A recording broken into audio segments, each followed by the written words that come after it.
Good morning. Meron akong i-share sa inyo na kunting idea at kalaman about Bongo 3, Bongo 2. Kumita na ako ng maraming pera sa idea na ito.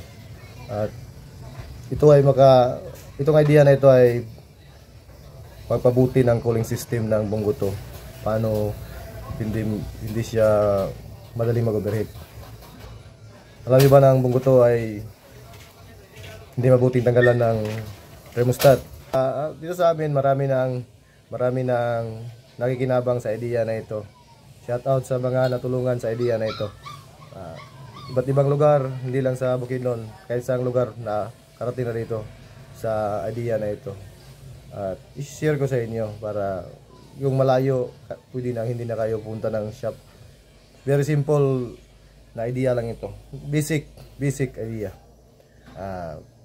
I-explain ko sa inyo mamaya kung paano at anong gagawin. Bakit hindi mabuting tanggalan ng thermostat ang Bongo 2. Familiar ba sa inyo to na cylinder head? Ito ay cylinder head ng Bongo 2. Tingnan nyo. Na-overheat na to. Kaya nag-crack na. Tingnan nyo ang crack niya. Yan. Ito ang example ko sa inyo. Explain ko sa inyo kung ano ang gagawin para maiwasan to. Una, dito sa return hose to na manifold. Yan, dito nilalagay ang thermostat. Kung makita nyo mayroong isa butas sa loob. Yan. Yan lang katapat. Kahoy lang ang katapat. Bakit na-plug up yan? Kasi ang butas na yan ay papuntang water pump. Papuntang water pump ang butas na yan.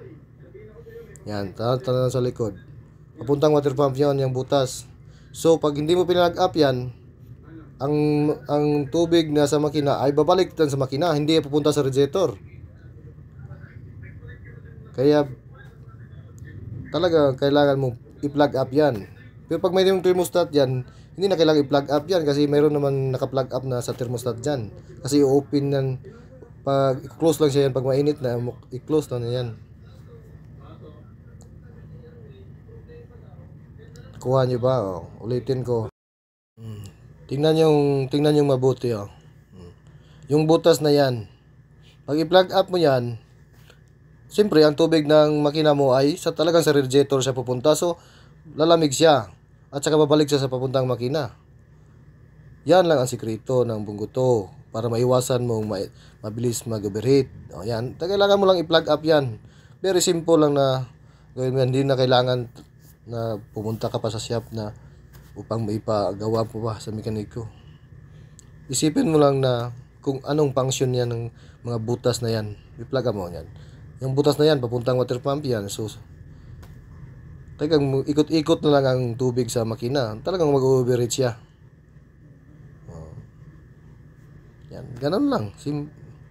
Basic na maliit lang na idea pero malaking tulong sa iyong makina. Mayroon kayong mga Bongo, subukan nyo. Makikita nyo ang kaibahan sa temperature niya.